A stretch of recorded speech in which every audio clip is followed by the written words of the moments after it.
500 years before Columbus, a Viking named Leif Erikson stood on North American shores using technology no more advanced than wood iron and wood sails. The Norse navigated the treacherous North Atlantic without compasses or charts, a feat considered nearly impossible by modern standards. This journey explores the evolution of Viking culture from its pre-raid origins to its lasting legacy. In our modern world, you'll discover how these seafarers didn't just plunder, they created lasting kingdoms, intricate legal systems, and literary masterpieces that still influence our world. Today, their story is far more complex and surprising than the simplified raiders of popular imagination. Music. Carved from the frigid northlands of Scandinavia, the Norse people emerged from a landscape that demanded resilience: the cragged fjords of Norway, the dense forests of Sweden, and the windswept plains of Denmark shaped a culture uniquely adapted to survive in some of Europe's most challenging environments. These lands offered limited agricultural possibilities but bordered vast coastlines teeming with opportunity for those brave enough or desperate enough to venture beyond the horizon. The society that developed here was remarkably decentralized rather than a unified nation with central authority. Early Scandinavian communities organized around local power structures. Extended family units called eight formed the foundation of Norse society, providing both identity and protection. These kinship groups were vital in an environment where survival often depended on collective effort. Each community typically answered to a local chieftain or Yule who maintained power through a combination of wealth, military prowess, and perceived connection to the gods. The early Norse settlements developed a subsistence economy that carefully balanced multiple food sources. While they cultivated barley, wine, and oats were possible, many communities supplemented agriculture with fishing, hunting, and animal husbandry. Cattle, sheep, goats, and pigs provided not just meat but also dairy products, wool, and hides, essential resources in the cold northern climate. This diversified approach to food production helped Scandinavian communities withstand poor harvests that would have devastated purely agricultural societies. Music. The challenging environment fostered a pragmatic, innovative spirit. Archaeological evidence shows sophisticated ironwork that produced everything from farming implements to fearsome weapons. The Norse developed specialized tools for woodworking, boat building, and textile production. Women managed complex household economies, preserving food for winter months and creating textiles essential for survival in harsh conditions. This material culture reflected not just technological skill but a worldview that valued practical solutions to environmental challenges. Trade networks existed long before the traditional Viking Age began. Archaeological findings reveal extensive exchange systems throughout northern Europe. Baltic amber, walrus, ivory, and furs were particularly valued trade goods that connected Norse communities to wider European markets. These early trade connections gave many Norse people experience with foreign lands and customs, knowledge that would prove valuable during later music expansions. The Norse political landscape was constantly evolving. By the 6th century CE, small kingdoms had begun to form across Scandinavia, each vying for dominance over neighboring territories. This competition created significant social pressure, particularly for younger sons who would not inherit land. The shortage of arable farmland became increasingly problematic as populations grew, creating a class of ambitious men with limited local opportunities for these individuals. Foreign adventures offered the prospect of wealth, status, and land that domestic life could not provide. Spiritual beliefs profoundly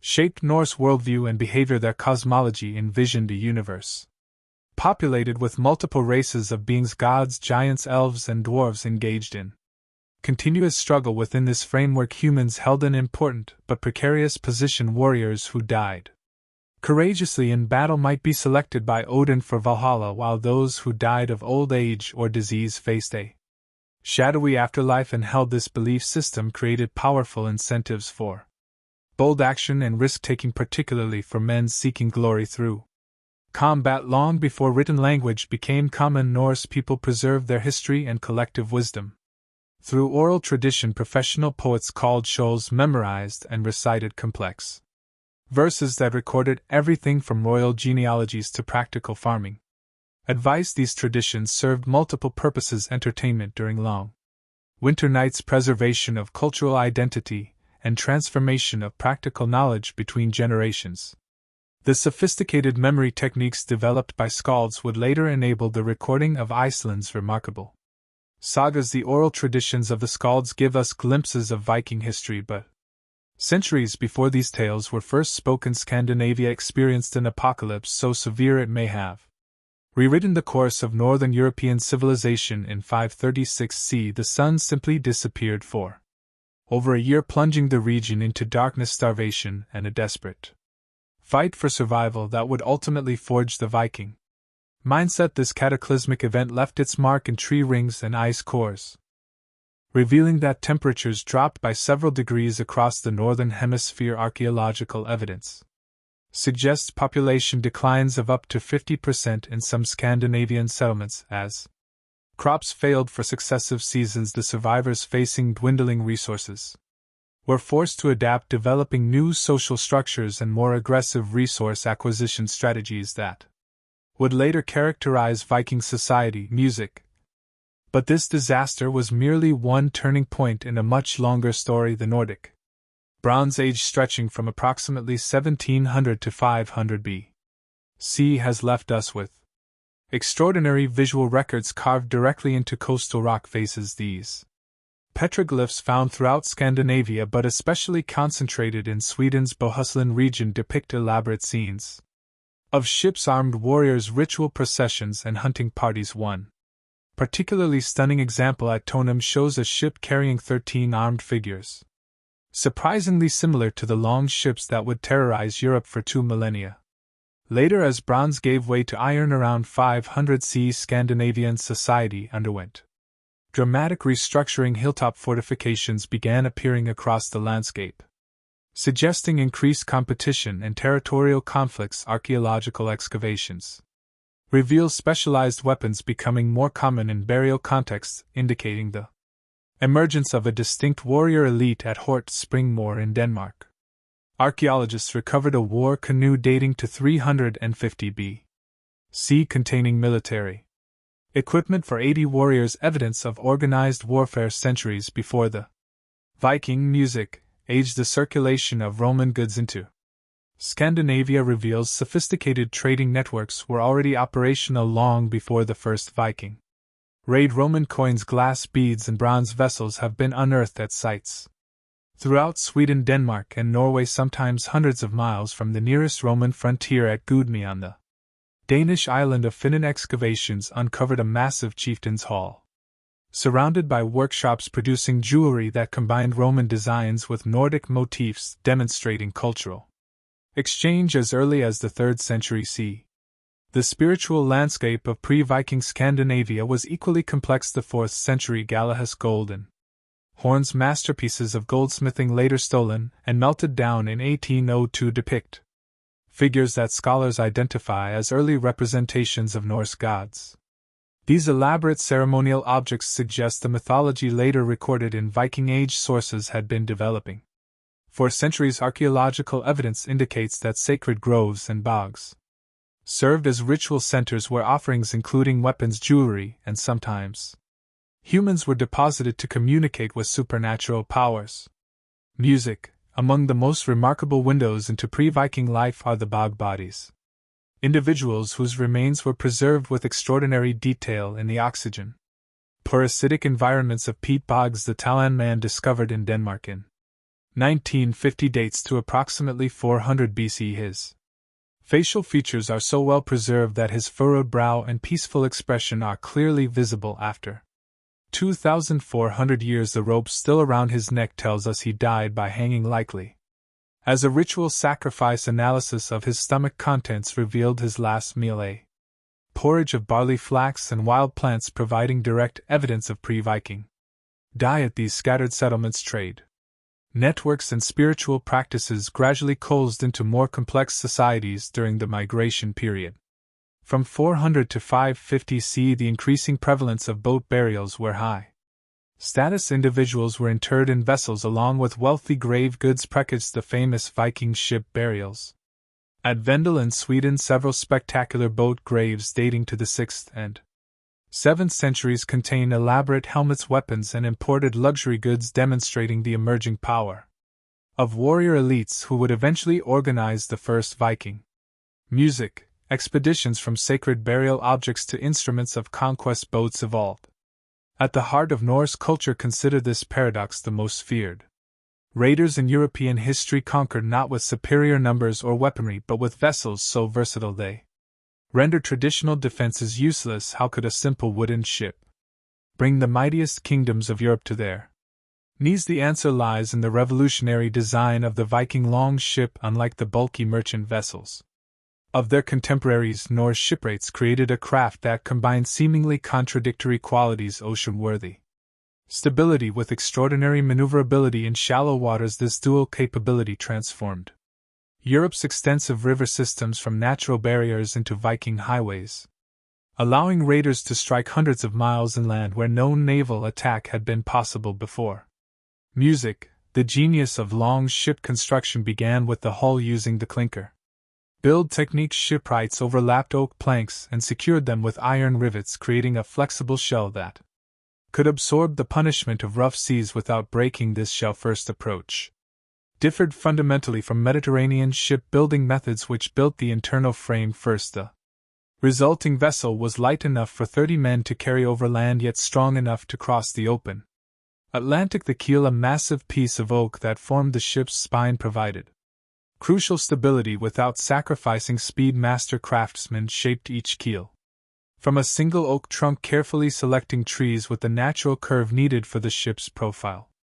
Around this central element, they constructed a vessel that could switch between propulsion methods as conditions music demanded. When winds were favorable, the rectangular woolen sail, often spanning over 120 square feet, provided tremendous driving power in calm conditions, or when navigating treacherous waters up to 50 oarmen could maintain impressive speeds. This combination gave long ships unparalleled operational range and tactical flexibility. The typical warship measured between 17 and 27 m in length, with a beam of just 2.5 m, remarkably narrow proportions that contributed to their legendary speed. Archaeological finds confirm that elite vessels could indeed reach 15 knots under ideal conditions, outpacing virtually any potential music pursuers. The longship wasn't merely a technological achievement, but a cultural cornerstone. Construction required specialized knowledge passed down through generations of shipwrights.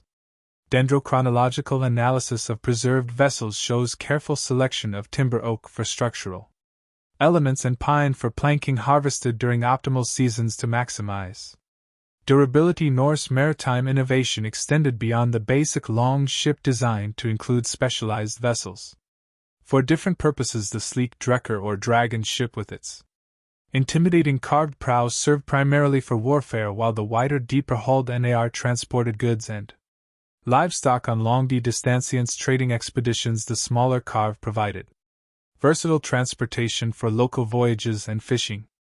The god ship, discovered in a burial mound in Norway in 1880, perfectly illustrates the sophistication of Viking shipbuilding, dating to approximately 890 CE. This remarkably preserved vessel features 16 pairs of oars, a steering oar mounted on the starboard quarter, and an ingenious system of removable pine planking that created a temporary deck for the crew. Even more impressive was the Osberg ship, built in 820 CE and discovered in 1904, though not designed for ocean voyages. This elaborately decorated vessel demonstrates the artistic mastery that accompanied technical excellence in Norse shipbuilding. The intricate animal head posts and delicate wood carvings transformed a functional craft into a statement of power and cultural identity. The psychological impact of these vessels cannot be overstated. The sudden appearance of dragon-prowed longships striking from the sea became synonymous with terror. Throughout Europe, contemporary chronicles described the distinctive silhouettes of approaching Norse fleets as harbingers of inevitable destruction, a reputation that gave Vikings a strategic advantage before battle. Even music began. These vessels of destruction also became mankind's greatest tools of discovery, with nothing but the stars, the behavior of birds, and mysterious crystals that could find the sun on cloudy days. Viking navigators accomplished what should have been impossible, reaching North America 5 centuries before Columbus even set Sail when most European sailors feared losing sight of coastline Norse seafarers. Embrace the open ocean with astonishing confidence. This maritime mastery wasn't based on technological superiority but on an intricate understanding of nature's navigational clues. Viking sailors memorized the migration patterns of whales and seabirds, recognizing that certain species remained within specific distances from land. They observed subtle changes in ocean swells that indicated nearby islands even before they became visible on the horizon, and tracked floating seaweed and driftwood that suggested proximity to music shores. Perhaps the most impressive was their use of celestial navigation. Without instruments, Viking helmsmen tracked the North Star or Polaris and developed a rudimentary understanding of latitude. They recognized that the height of Polaris above the horizon lowered as they sailed south and rose as they traveled north. This knowledge allowed them to maintain consistent east-west courses across featureless seas by keeping the star at the same height. Archaeological evidence suggests they may have used primitive bearing dials, wooden discs marked with cardinal directions, to track their position relative to these celestial music markers. The mysterious sunstone or solarstein mentioned in Norse sagas may have been Iceland's spar, a form of transparent calcite crystal that polarizes light. Recent experiments have demonstrated that such crystals can indeed reveal the sun's position even through heavy cloud cover or during twilight. By rotating the crystal and observing where the double image it creates appears equally bright, navigators could locate the sun's position with remarkable accuracy, a crucial advantage in northern latitudes, where overcast conditions often lasted for weeks. Music. Vikings developed specialized terminology for the ocean's many moods and faces. They recognized 9 distinctive sea states, from the gentle car slightly rippled to the terrifying Creole or storm waves. This nuanced understanding of water conditions helped them predict weather changes hours before they occurred and adjust their course accordingly. They also maintained a complex mental record of ocean currents throughout the North Atlantic. Knowledge passed orally from one generation to the next. The Norse concept of lure or sea routes represents one of history's most sophisticated pre-modern navigational systems.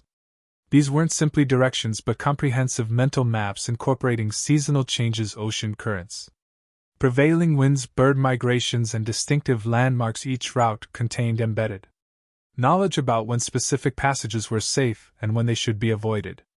Much like modern GPS systems calculate multiple variables simultaneously, Viking helmsmen processed numerous environmental factors to maintain their course. This navigational mastery propelled Vikings to extraordinary distances.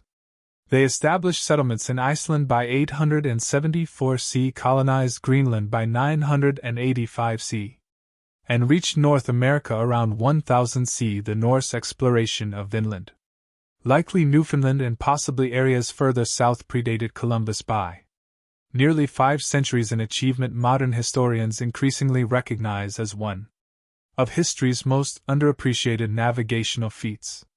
One of their most ingenious navigational techniques involved bringing ravens aboard ships when uncertain of land's direction. Vikings would release these birds, whose natural instinct is to fly towards solid ground if it's within range. If the ravens circled and returned to the ship, sailors knew no land was nearby. If it flew purposefully in one direction and didn't return, the ship would follow its path. This method, described in Norse sagas, reveals a practical integration of animal behavior into navigational music decision-making. The same ravens that guided Vikings to new lands would soon witness the darker purpose of their ships. On June 8, 793 CE, dawn broke over the holy island of Lindisfarne off England's Northumbrian coast. Monks went about their morning devotions, unaware that on the horizon dragon-headed ships approached with terrifying intent. What followed would shock Christian Europe to its core and permanently alter how the continent viewed its northern neighbors. Lindisfarne represented everything the Norse raiders sought. Its monastery, founded by the Irish monk St. Aidan in 635 CE, had grown wealthy over generations. Illuminated manuscripts, ornate reliquaries, and silver chalices filled its treasury. Portable wealth, made vulnerable by its isolation and the monks' religious commitment to peace, The holy men who had dedicated their lives to God found themselves facing warriors who worshipped very different deities. The attack was swift and devastating according to contemporary accounts. The raiders spilled the blood of saints around the altar and trampled on the bodies of saints in the temple of God like dung in the streets. The monastery's precious religious items, some representing generations of craftsmanship, were stripped away as plunder. Monks who weren't killed faced outright slavery in foreign lands, while sacred texts were destroyed or scattered to the music winds. What made Lindisfarne particularly significant wasn't just its violence but its symbolism. This wasn't merely a raid on a wealthy target, it was an assault on one of early medieval Christianity's most sacred sites. The monastery had produced the